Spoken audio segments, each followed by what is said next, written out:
आज हम लोग इलेक्ट्रोस्टैट में कुछ इम्पॉर्टेंट कंसेप्ट की बात करेंगे यानी एक्स्ट्रा नॉलेज की बात करेंगे।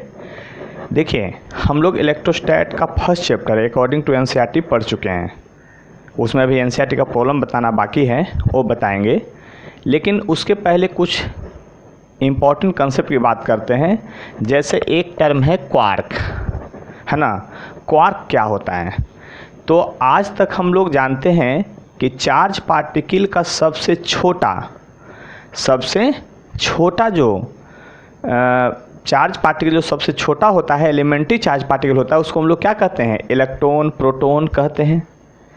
लेकिन उससे भी छोटा चार्ज पार्टिकल होता है, लेकिन हम क्या कहें? उससे भी छोटा चार्ज पार्टिकल होता है और उसी का नाम है क्वार्क। तो क्वार्क क्या है? एक चार्ज पार्टिकल है। क्या है ये? चार्ज पार्टिकल है। तो सबसे पहला पॉइंट लिखेंगे, it is a charge particle. क्या है? एक चार्ज पार्टिकल है जो कि इलेक्ट्रॉन प्रोटॉन से भी छोटा है, उससे भी एलिमेंट्री है।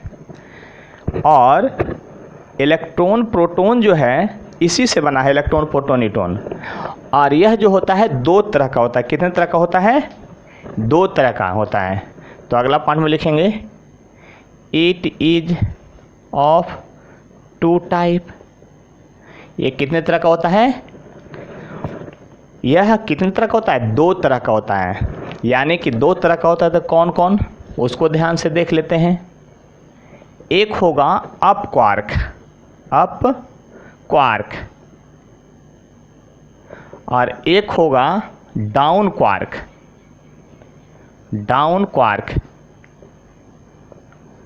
क्या होगा? Down quark. यानी क्वार्क जो है मोर एलिमेंट्री चार्ज पार्टिकल है जो कि इलेक्ट्रॉन और प्रोटॉन से भी छोटा है। और यह कितने तरह का होता है? दो तरह का होता है। कितने तरह का होता है? दो तरह का होता है। एक अप क्वार्क, एक डाउन क्वार्क। देखिए, अप क्वार्क को हम लोग यू से डिनोट करते हैं। क्या चीज़ से डिनोट करते हैं? यू से।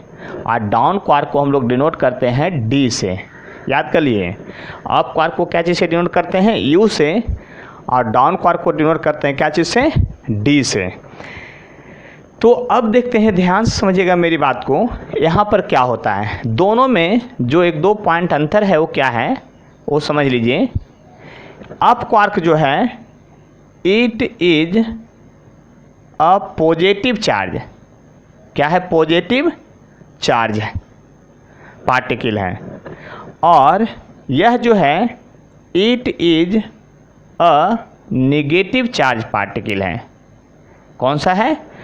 यह जो है पॉजिटिव, अप वाले को पॉजिटिव, ऐसे भी ऊपर की ओर हम लोग जो भी चीज़ लेते हैं उसमें प्लस मानते थे, उसी के अनुसार ये साइन कन्वेंशन के अनुसार है कि अप क्वार्क को हम लोग क्या कहते हैं? पॉजिटिव चार्ज कहते हैं।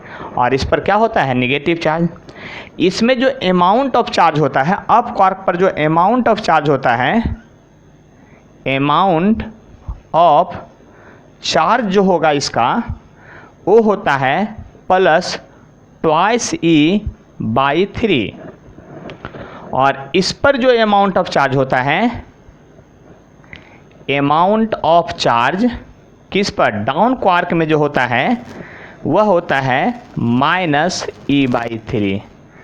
याद रहेगा, हमने क्या कहा? -E/3। यानी अप क्वार्क पर जो चार्ज होता है ट्वाइस E, और E यहाँ क्या रिप्रेजेंट करता है? ये जो है इलेक्ट्रॉनिक चार्ज है। यानी कि E जो है, आप यहाँ जो E हम लोग लिखे हैं वो ये है charge on electron.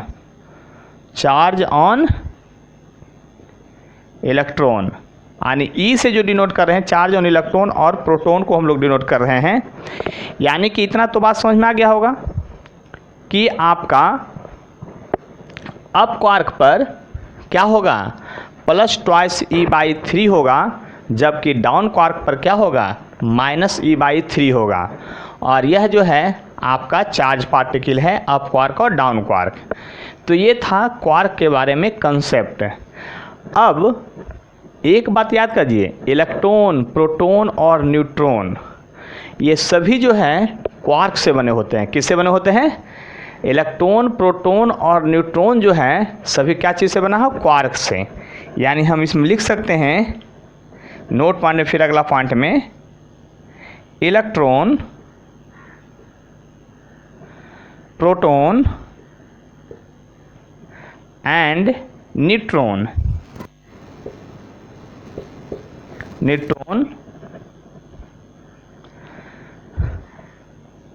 Electron, proton and neutron made by quark. यानी कि आप समझ चुके होंगे हम क्या कहना चाह रहे हैं। जो इलेक्ट्रॉन, प्रोटॉन और न्यूट्रॉन जो है क्या चीज़ से बना हुआ है? क्वार्क से बना हुआ है। तो देखिए, ध्यान से समझिएगा मेरी बात को। अब एनसीईआरटी में पढ़ने नहीं दिया था, लेकिन एनसीईआरटी में प्रॉब्लम दिया है, और एनसीईआरटी का जो प्रॉब्लम नंबर है आपका,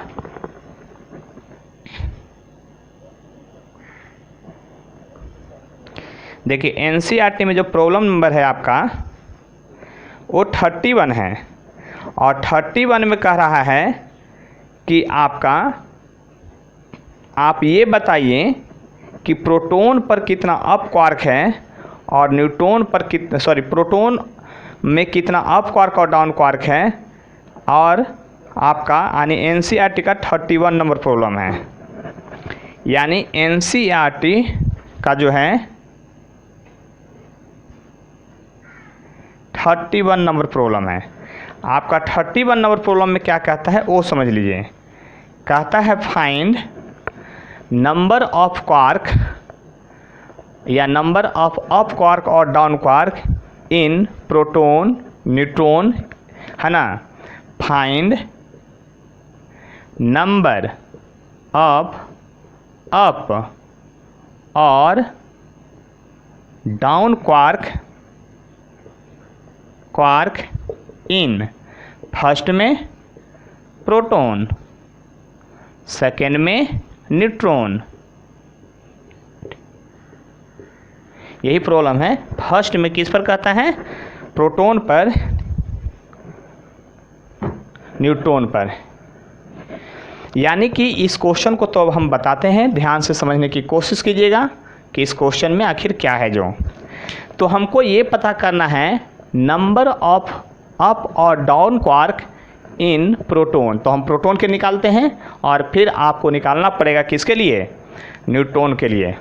तो देखिए, सॉल्यूशन जब चालू करेंगे तो सबसे पहले हम लिखेंगे एकदम मैथमेटिकली, लेट, मान लेते हैं number of up quark equal to x. Simple सा मैथ है। हम मान लेते हैं कि अप क्वार्क जो है उसमें क्या है? अप क्वार्क की संख्या जो है क्या है? एक्स है। एक नोट पॉइंट में याद रखना पड़ेगा कि प्रोटॉन, इलेक्ट्रॉन और न्यूट्रॉन जो है 3 क्वार्क से बना होता है ऑलवेज। कितने क्वार्क से बना होता है? 3 क्वार्क से। यानी अगर उस पॉइंट को आपको नहीं है तो लिखना पड़ेगा नोट में क्या? प्रोटॉन, इलेक्ट्रॉन और न्यूट्रॉन ऑल हैव 3 क्वार्क। यानी proton, electron, neutron all have कितना? 3 क्वार्क। कितना? 3 क्वार्क। बात समझ में आ गया होगा। हमने कहा कि इलेक्ट्रॉन, प्रोटॉन और न्यूट्रॉन जो है वह सभी कितना क्वार्क रखता है? मात्र 3 क्वार्क रखता है। तो आपको अब समझ में आ गया होगा, let number of up quark को यदि x है तो डाउन क्वार्क की संख्या क्या लिखेंगे? इसलिए नंबर ऑफ डाउन क्वार्क जो होगा, डाउन क्वार्क जो होगा आपका 3 माइनस क्या हो जाएगा? x हो जाएगा। क्या हो जाएगा? 3 माइनस x हो जाएगा। इस बात को आप समझ लीजिए। यहाँ तक में कोई परेशानी नहीं हुआ होगा, जैसा आप समझ रहे हैं। यहाँ तक में तो कोई परेशानी नहीं है। तो अब देखिए आगे, by conservation of charge principle, यानी by conservation of charge charge के कंजर्वेशन से, by conservation of charge. By conservation of charge के प्रिंसिपल से क्या होगा वो समझ लिए ध्यान से। तो बाई कंजर्वेशन ऑफ चार्ज में हम लोग क्या लिखेंगे, तो Q initial equal to Q final, ये ना, Q इनिशियल इक्वल टू, या total charge on quark equal to total charge on क्या, आपका प्रोटॉन के लिए पहले सॉल्यूशन कर रहे हैं, तो proton, total charge on quark equal to total charge on proton.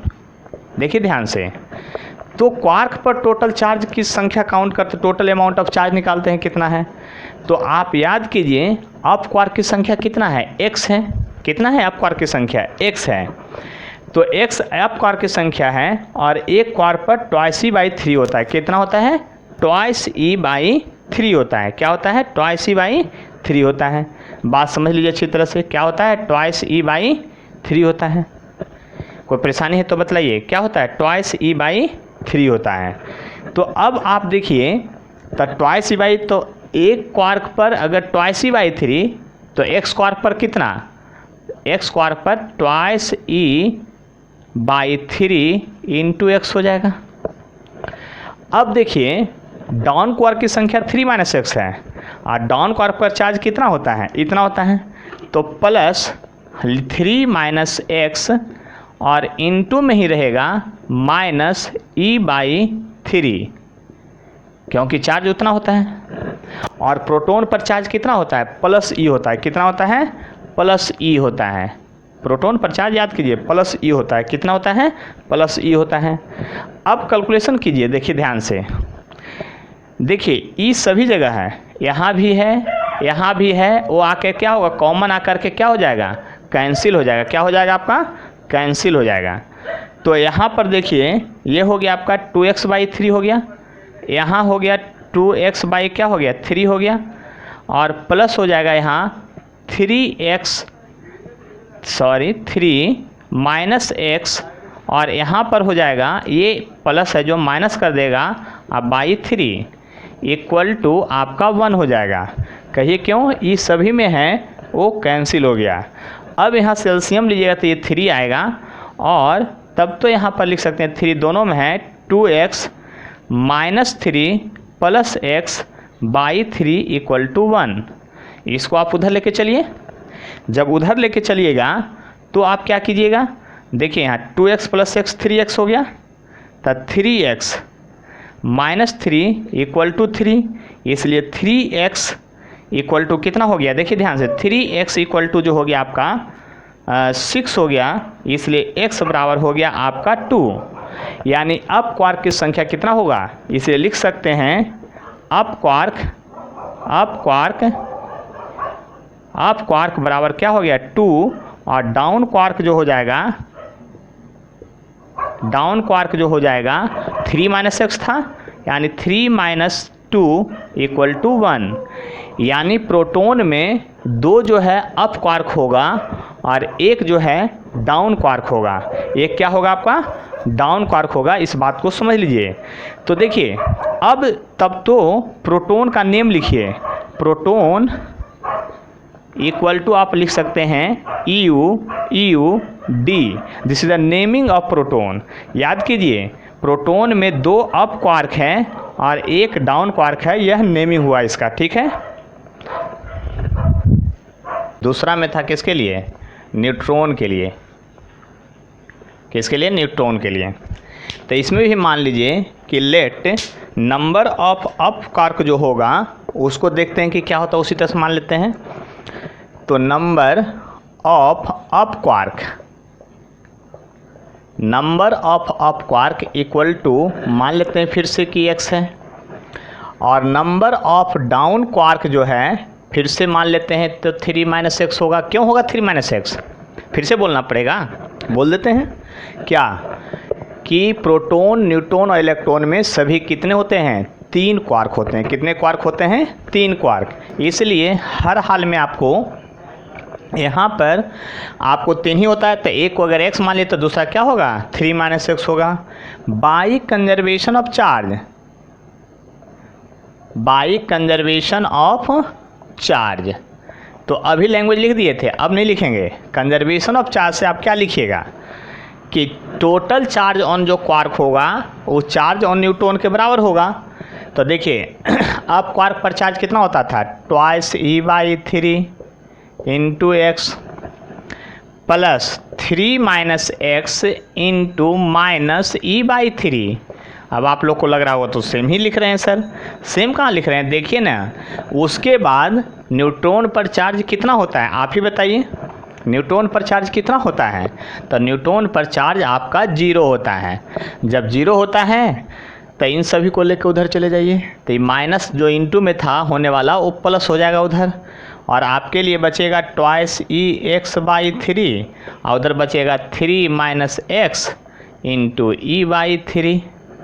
तो देखिए 3 से 3 गया, e से e गया, इधर बचा आपका 2x, इधर बचा 3 - x, x को इधर लाइए तो आपका 3x = 3 हो गया, इसलिए x = 1 हो गया।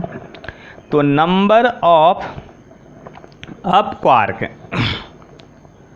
= 1 हो गया, इसलिए नंबर ऑफ डाउन क्वार्क जो होगा वो कितना होगा, आप ही बताइए ध्यान से। 3 - 1 यानी 2 हो जाएगा। यानी कि प्रोटॉन का उल्टा न्यूट्रॉन में आया, प्रोटॉन का उल्टा क्या आया, न्यूट्रॉन में आया। यानी कि यहाँ पर अप क्वार्क और डाउन क्वार्क फिर से मैंने निकाल दिया, अब निकाल दिए तो इसीलिए प्रोटॉन का नेमिंग मैं फिर से कर रहा हूँ, ज़रा ध्यान से देखिएगा। प्रोटॉन का नेमिंग हम फिर से कर रहे हैं, और इस प्रोटॉन = होगा अब की बार अप क्वार्क मात्र 1 है और डाउन क्वार्क 2 है। तो UDD प्रोटॉन का नेमिंग है। ये किसी भी कंपटीशन में आ सकता है और किसी भी बोर्ड एग्ज़ाम में आ सकता है, क्योंकि NCERT का प्रॉब्लम है। एक नया कंसेप्ट आज आपने सीखा। तो हम लोग क्वार्क को बारे में समझ गए कि क्वार्क क्या होता है। एलिमेंट्री चार्ज पार्टिकल जो इलेक्ट्रॉन प्रोटॉन मानते हैं उससे भी छोटा चार्ज पार्टिकल होता है, और इलेक्ट्रॉन प्रोटॉन और न्यूट्रॉन सभी जो हैं सभी जो हैं 3 क्वार्क से ही बना होता है, 3 क्वार्क से बना होता है। तो अभी हम लोग निकाले थे सबसे पहले प्रोटॉन में, तो प्रोटॉन में जो आपका आया था वो क्या आया था, प्रोटॉन में आपका आया था क्या UD, और ये न्यूट्रॉन के लिए निकाले थे, इसलिए न्यूट्रॉन के लिए है, प्रोटॉन के लिए नहीं, न्यूट्रॉन के लिए है आपका क्या UDD। देखिए गौर से समझिएगा, तो इतना कैलकुलेशन करने की ज़रूरत नहीं है कॉम्पिटिटिव एग्जाम में। आप ये सोचिए कि चार्ज को 0 करना है तभी ना न्यूट्रॉन बनेगा। तो एक पर है 2e/3, एक पर है -e/3, तो चार्ज को 0 करने के लिए इसका 2 लीजिएगा तब में -2e/3 -2e/3। नहीं समझे, मैं फिर से बोलता हूँ, ध्यान से सुनिएगा। कॉम्पिटिटिव एग्जाम में इतना कुछ बनाने की ज़रूरत नहीं है, ये बोर्ड में इस तरह से बनेगा। कॉम्पिटिटिव एग्जाम में आपको सिर्फ ये ध्यान देना है कि अप क्वार्क पर कितना है, 2e/3 है, डाउन क्वार्क पर -e/3 है। तो 2e/3 अप क्वार्क पर और डाउन क्वार्क पर दोनों को 0 करना है, तब ना न्यूट्रॉन होगा। न्यूट्रॉन पर चार्ज 0, तो इसमें 2 से मल्टीप्लाई कीजिए तो इसके बराबर होगा, तो जितना प्लस उतना माइनस, इसलिए 0। तो यानी अप क्वार्क 1 और डाउन क्वार्क 2 गो। लेकिन यही आपका जब किस में निकालना हो, प्रोटॉन के लिए, तो प्रोटॉन में चार्ज E के बराबर होता है। तो E के बराबर लाने के लिए आप सिंपली क्या कीजिएगा, E आना चाहिए बच करके। तो देखिए 2e/3 1 से कम है और आपको E आना चाहिए, यानी इसी को बढ़ाइए, और वो भी प्लस E आना चाहिए। तो प्लस E आना चाहिए तो इसी को बढ़ाना पड़ेगा, तो इसको 2 कीजिए, तो 2 कीजिएगा तब 4e/3 और उसमें से 1/3 घटा दिए तो E बच गया। इसीलिए ये 2 और ये 1 हो गया था। तो आप लोग दिमाग लगाइए, सोचिए 2 सेकेंड के लिए, इलेक्ट्रॉन पर कितना अप क्वार्क और कितना डाउन क्वार्क होगा। आप लोग सोचिए इलेक्ट्रॉन पर कितना अप क्वार्क और कितना डाउन क्वार्क होगा इलेक्ट्रॉन पर, क्योंकि इलेक्ट्रॉन पर -e चार्ज होता है। तो माइनस ई जब चार्ज होता है इलेक्ट्रॉन पर, तो आप सोच लिए, हम तो सोच लिए हैं। तो देखिए इलेक्ट्रॉन पर माइनस ई होता है तो उसमें अप क्वार्क लेने की कोई ज़रूरत नहीं है, सीधा डाउन क्वार्क। ये माइनस ई बाई 3 है, इसमें 3 से गुना कर दिए तो माइनस ई नहीं आ जाएगा। यानी इलेक्ट्रॉन क्या चीज़ से बना है, 3 डाउन क्वार्क से। यानी इलेक्ट्रॉन के बराबर आप अगर लिखिएगा तो आप ऐसे लिख सकते थे, इलेक्ट्रॉन बिना बनाए देखिए बता रहे हैं क्या, तीनों डाउन क्वार्क है, D D D. Any problem, देख लिए ध्यान से, हमने क्या कहा, डी डी डी। यानी कि आप जो हैं क्वार्क के बारे में अच्छी तरह से समझ चुके हैं कि क्वार्क क्या होता है, ठीक है। अब इसके बाद आगे चलते हैं। एक है आपका इसके बाद इक्वेशन ऑफ ट्रेजेक्ट्री है। क्या है, इक्वेशन ऑफ ट्रेजेक्ट्री की बात करेंगे तो इसके बाद देखेंगे, पहले इतना देख लीजिए उसके बाद। Equation of trajectory of a charge particle in external field. हम लोग ट्रेजेक्ट्री की बात करेंगे कि एक्सटर्नल फील्ड में इक्वेशन ऑफ ट्रेजेक्ट्री क्या होगा। तो देखिए याद कीजिए यहाँ पर सबसे पहले कि यहाँ पर एक चार्ज का प्लेट लिए हैं, ऐसा एक चार्ज का पॉजिटिव प्लेट लिए हैं और वैसा ही एक चार्ज का निगेटिव प्लेट लिए हैं। क्या लिए हैं, निगेटिव प्लेट लिए हैं। क्यों लिए हैं, क्योंकि इलेक्ट्रिक फील्ड ऊपर से नीचे की ओर एग्जिस्ट करें इन्वायरमेंट में। तो इलेक्ट्रिक फील्ड एग्जिस्ट करने से क्या हुआ, जब आप उसमें कोई भी चार्ज पार्टिकल प्रोजेक्ट कीजिएगा तो उस पर फोर्स लगेगा। देखिए सिंपली आप याद कीजिए 11th को पहले कोरिलेट कीजिए, 11th वाले टॉपिक में प्रोजेक्टाइल में, हॉरिजॉन्टल प्रोजेक्टाइल में, छत पर चढ़ के या इस पेन को मैं हॉरिजॉन्टली अभी फेंक दूं, क्या होगा, बोलिए जल्दी से, क्या होगा, ये जो पेन है धीरे धीरे इस तरह से जाके गिरेगा। तो अब जरा ध्यान से देखिएगा, इसमें जैसे ही पॉजिटिव चार्ज को प्रोजेक्ट करेंगे हम तो इस पर एक फोर्स लगने लगेगा इलेक्ट्रिक फील्ड के द्वारा और ये धीरे धीरे नीचे गिरने लगेगा। तो अब हम लोग इक्वेशन ऑफ ट्रेजेक्ट्री में क्या निकालना चाहते हैं, देखिए यहाँ पर पहले इन्फॉर्मेशन सब दिया हुआ है। Q जो है अमाउंट ऑफ प्रोजेक्टेड चार्ज है, X जो हॉरिजॉन्टल रेंज है, Y जो है वर्टिकल डिस्प्लेसमेंट है और U है इनिशियल वेलोसिटी ऑफ प्रोजेक्शन है एलोंग हॉरिजॉन्टल और E यूनिफॉर्म इलेक्ट्रिक फील्ड है जो सिर्फ बाई एक्सिस में है। तो आप समझ सकते हैं कि फिगर में सब कुछ दिया हुआ है। देखिए याद कीजिए वहाँ पर जब हम कोई ऑब्जेक्ट को फेंकते थे 11th में तो नीचे क्यों आता था, क्योंकि ग्रेविटी उस पर फोर्स लगाती थी डाउनवर्ड, इसीलिए उस तरह से मोशन होता था। तो सिमिलर स्ट्रक्चर बन रहा है, यहाँ इलेक्ट्रिक फील्ड डाउनवर्ड फोर्स लगा रहा है।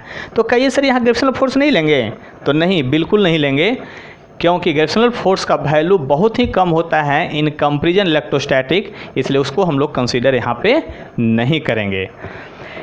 तो अब यहाँ पर देखिए हम क्या किए हैं, चार्ज पर लो फेंकें, कहीं ना कहीं से बाहर निकलेगा, जहाँ बाहर निकला वहाँ से हॉरिजॉन्टल एक लाइन खींचे हैं, यही हो गया x और ये हो गया वर्टिकल, मतलब गया यहाँ से निकला यहाँ से वर्टिकल।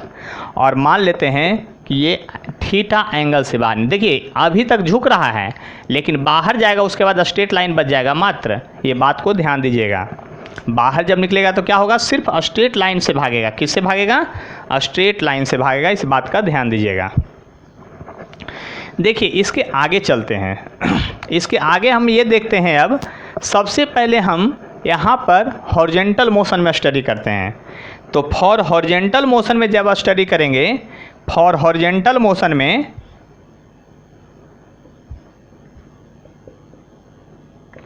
हॉरिजॉन्टल मोशन का जब स्टडी करेंगे, एकदम सिंपल है, जब हॉरिजॉन्टल मोशन का आप स्टडी करेंगे तो आपको इनिशियल वेलोसिटी यहाँ पता है कि क्या है।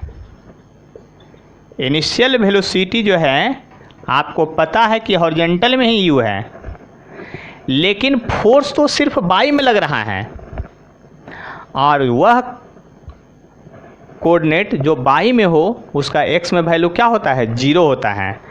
यानी कि इधर कोई फोर्स नहीं लग रहा है, यानी कि इधर कोई एक्सेलरेशन नहीं होगा, यानी हॉरिजॉन्टल में एक्सेलरेशन जो है आपका नहीं होगा। जब एक्सेलरेशन नहीं होगा तो आप बताइए मोशन कौन सा, यूनिफॉर्म वाला, कौन सा मोशन, यूनिफॉर्म वाला मोशन होगा। और यूनिफॉर्म का जो मोशन होगा उसमें फार्मूला तो बहुत पहले से हम लोग जानते हैं कि मात्र एक छोटा सा फार्मूला लगता है, x बराबर वी टी। एक्स बराबर क्या होता है, वी टी होता है। तो हॉरिजॉन्टल में जा रहे हैं तो हॉरिजॉन्टल डिस्प्लेसमेंट x है, वो सही है, और v के बदले u है, और t इक्वेशन नंबर पहला, यानी हॉरिजॉन्टल मोशन कर लिए हम लोग। अब आते हैं फॉर वर्टिकल मोशन में। फॉर वर्टिकल मोशन में आते हैं, कहाँ आते हैं, वर्टिकल मोशन में आते हैं। तो क्या होगा देखिए, जब वर्टिकल मोशन में जाइएगा तो ज़रा गौर कीजिए कि यहाँ पर क्या होगा। सबसे पहले तो अगर इनिशियल वेलोसिटी की बात कीजिएगा, इनिशियल वेलोसिटी की बात करते हैं बाई एक्सिस में, तो जीरो होगा। क्यों जीरो होगा, क्योंकि इनिशियल वेलोसिटी जब उधर हम लोग बात करेंगे तो जीरो होगा। जीरो इसलिए होगा क्योंकि आपने फेंका था एक्स में, तो उसका बाई में कंपोनेंट क्या होगा, जीरो होगा। बाई में कोई कंपोनेंट होगा ही नहीं हर हाल में। अब हम लोग देखते हैं फोर्स एलॉन्ग बाई एक्सिस क्या है। फोर्स ऑन चार्ज पार्टिकल जो है, चार्ज F इक्वल टू है यहाँ पर Q इंटू ई। इसलिए एक्सेलरेशन जो होगा बाई एक्सिस के अलॉन्ग, वो आपका फोर्स बटा मास, बहुत पहले से पढ़े हैं आप। एक्सेलरेशन इक्वल टू क्या होता है, फोर्स बाई मास, यानी कि आपका बच गया क्यू ई बाई एम, यानी इतना फोर्स आप एक्सेलरेशन हो गया बाई, यानी डाउनवर्ड की ओर। तो एक्सेलरेशन प्रेजेंट है, तो इक्वेशन ऑफ मोशन क्या होगा, यानी इक्वेशन ऑफ मोशन जो होगा यहाँ पर, इक्वेशन ऑफ मोशन वो अगर लिखिएगा तो x बराबर U T plus half A T square का फार्मूला लगेगा। अब x जो है डिस्टेंस या डिस्प्लेसमेंट होता था, उसके बदले ये बाई है। क्या है, बाई है।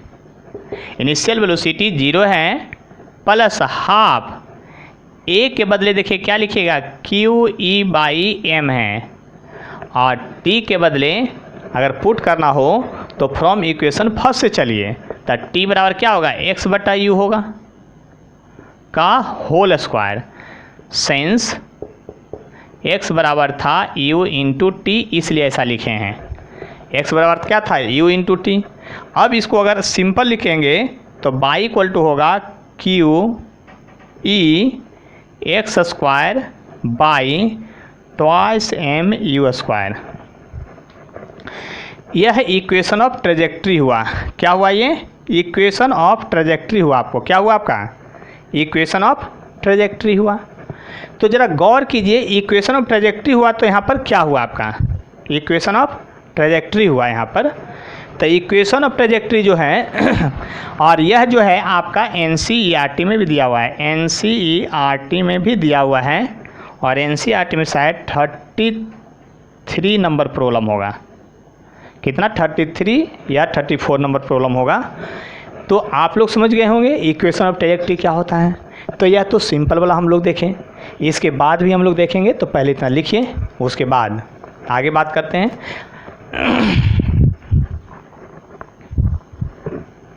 अब एक चार्ज पार्टिकल है जिसको हम लोग जैसे हॉरिजॉन्टल प्रोजेक्टाइल वहाँ देखे थे 11th में, और यहाँ पर भी देखें। अब जनरल प्रोजेक्टाइल क्या था, थीटा एंगल पर प्रोजेक्ट किए थे। तो मान लेते हैं कि यहाँ से एक थीटा एंगल पर एक चार्ज पार्टिकल को हम लोग प्रोजेक्ट किए हैं हॉरिजॉन्टल से। कितना एंगल पर, थीटा एंगल से। और ये जो है Q जो है अमाउंट ऑफ चार्ज पार्टिकल इसको प्रोजेक्ट किए हैं। अब ये बताइए कैसे जाएगा, ये इस तरह से जाके ऐसे गिरेगा। अब आपको फिर से पूरा उसी तरह से बनाना है कि आपका, आप ही बताइए क्या होगा। जब आप यहाँ पर ध्यान दीजिएगा तो आप देखिए यहाँ पर क्या होगा, यही आपका रेंज x कहलाएगा, और यही आपका बाई जो है हाइट कहलाता है। तो ज़रा गौर कीजिए, हम लोग पहले कैसे पढ़े थे उसी तरह से यहाँ भी आपको पढ़ना पड़ेगा। तो हम लोग देखते हैं, शुरुआत करते हैं धीरे धीरे। फिर से यहाँ पर Q क्या होगा, चार्ज ऑन पार्टिकल। क्या होगा, चार्ज ऑन पार्टिकल होगा। क्या होगा, चार्ज ऑन पार्टिकल होगा। यू क्या होगा बताइए जल्दी से, यू क्या होगा, स्पीड, या वेलोसिटी ऑफ प्रोजेक्टाइल होगा, speed of projected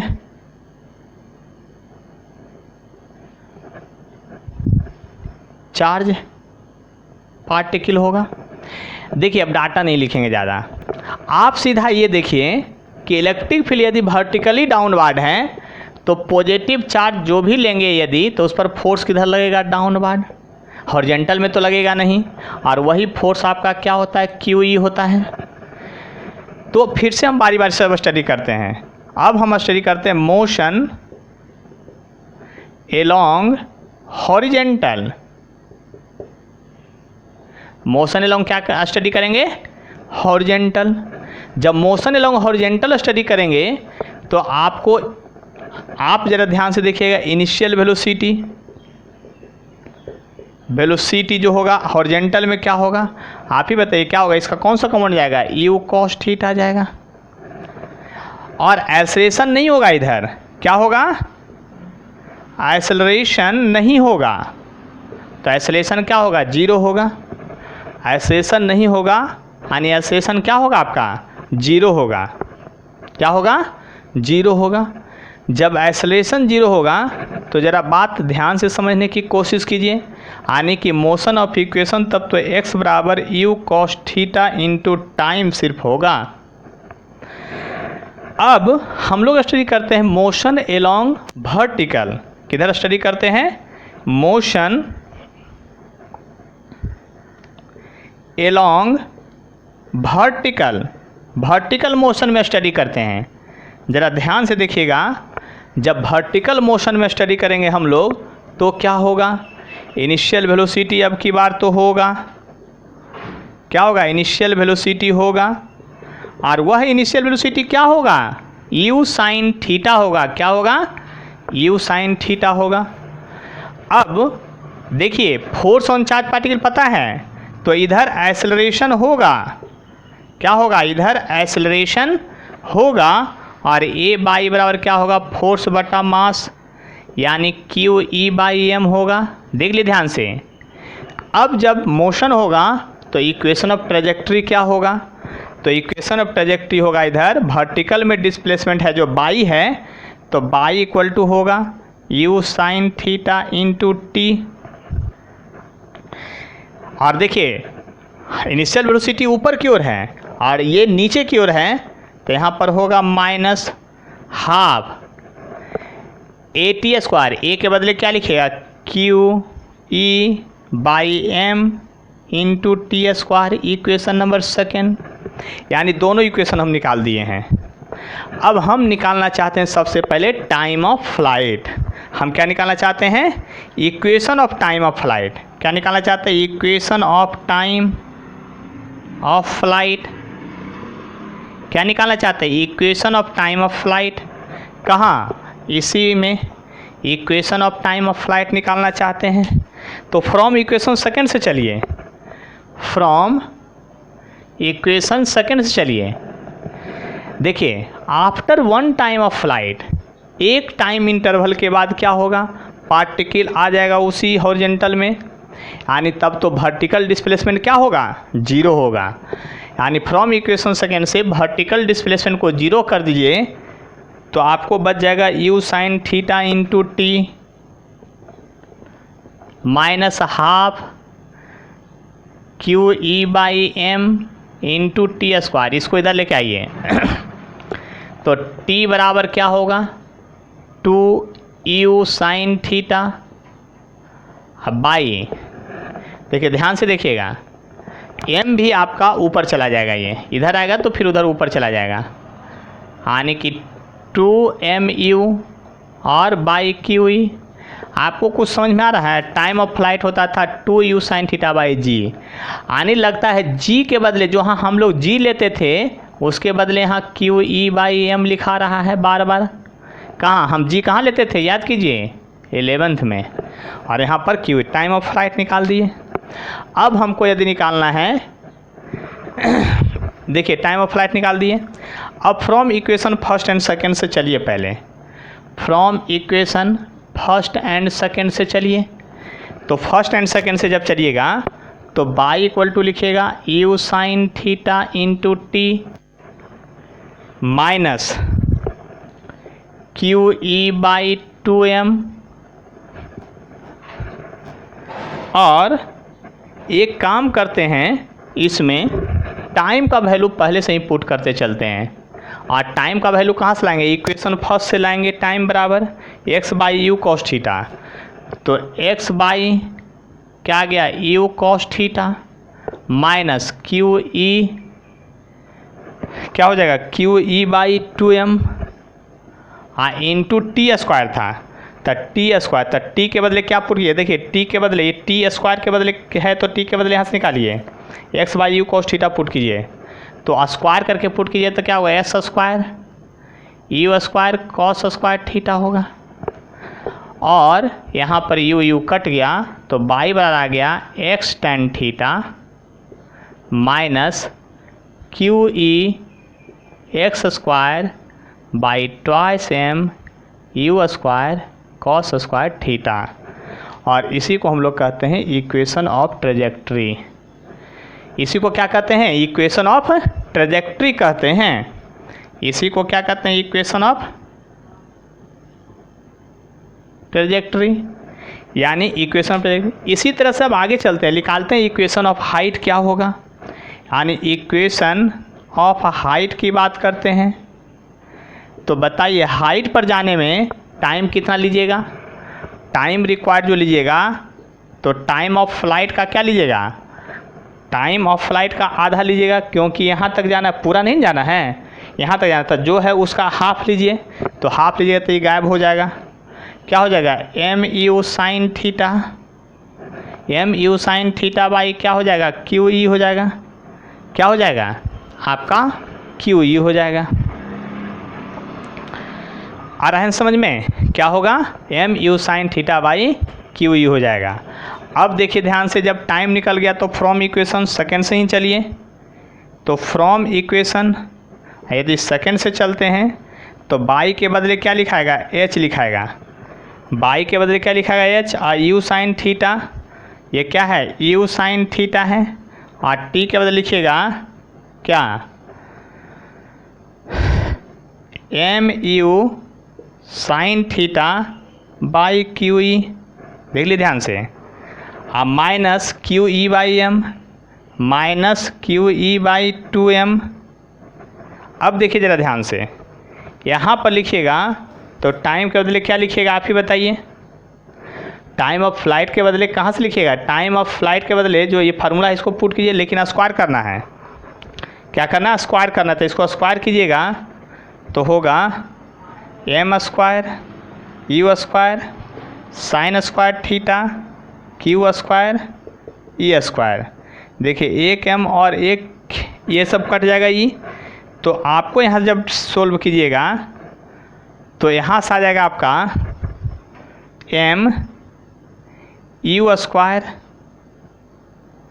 sign square theta by 2QE, और देखिए 2QE है, सॉरी एक QE चार्ज QE है, यानी इक्वेशन ऑफ हाइट आपका निकल गया यहाँ से।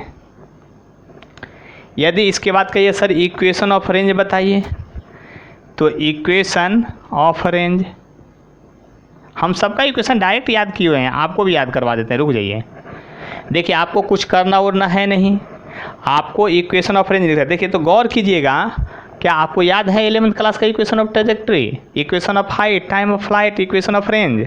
तो याद है तो टेंशन क्या लेना है, लिख दीजिए, वही फार्मूला है। इक्वेशन ऑफ रेंज का फॉर्मूला लिखिए, क्या होता था U square sine 2 theta by G होता था, लेकिन जी के बदले क्या लेना है Q E by M. Answer आ गया क्यू ई बाई एम, ये हो गया रेंज का फार्मूला आपका। तो यानी कि अब इसके बाद आपको खुद अब दिमाग लगाना पड़ेगा। यानी कहने का मतलब हम ये कह रहे हैं कि इलेक्ट्रोस्टैट का जो पहला चैप्टर समाप्त हुआ है, आप इसमें इतने सारे कंसेप्ट हैं कि 11th के हर एक चैप्टर में आप हम लोग एंट्री कर लिए हैं। टॉर्क निकाल लिए थे, टाइम पीरियड निकालिए, SHM में पहुंच गए थे, है ना, फोर्स, न्यूटन्स, वेक्टर और प्रोजेक्टाइल भी आ ही गया। तो अब आप सोचिए कि एग्ज़ाम में आएगा तो कैसे होगा, दिमाग कैसे लगाना है। आप लोग सोचते होंगे कि हमसे कौन न्यूमेरिकल क्यों नहीं बनता है, सर इतना आसानी तरीके से क्यों बताते हैं। तो किसी भी चीज़ों में आपको बार बार प्रैक्टिस की ज़रूरत है। बार बार प्रैक्टिस करेंगे तो हमें विश्वास है कि आपको ज़रूर समझ में आएगा। लेकिन एक बार में नहीं, एक बार में तो यहाँ कुछ भी नहीं मिलता है। तो आप कैसे सोचते हैं कि एक बार में मिल जाएगा, है ना। यहाँ तो एक बार में अगर किसी को देख लिए और 1 महीना के बाद वो मिले तो आप ये नहीं पहचानिएगा कि वो आदमी को कब और कहाँ मिले थे। और ये तो पढ़ाई ही है, बार बार देखिए, रिवीजन कीजिए, निश्चित आपको याद हो जाएगा। और वीडियो में तो आपको और ज़्यादा मज़ा आएगा। जब मन करे देखिए, गेम मत खेलिए, व्हाट्सअप नहीं चलाइए, फेसबुक नहीं चलाइए, लेकिन इसको बार बार देखिए, है ना। तो आज का क्लास यहीं तक, और अगले क्लास धीरे धीरे ऐसे ही बढ़ते रहेंगे। ऐसा नहीं कि एक बार बहुत ज़्यादा हो जाएगा, है ना। फिर एनसीईआरटी का प्रॉब्लम अभी देखना है, आज एनसीईआरटी का देखे भी हैं, अगले क्लास में भी देखेंगे, ठीक है। तब तक आप लोग पीछे का बार बार स्टडी कीजिए और देखते रहिए।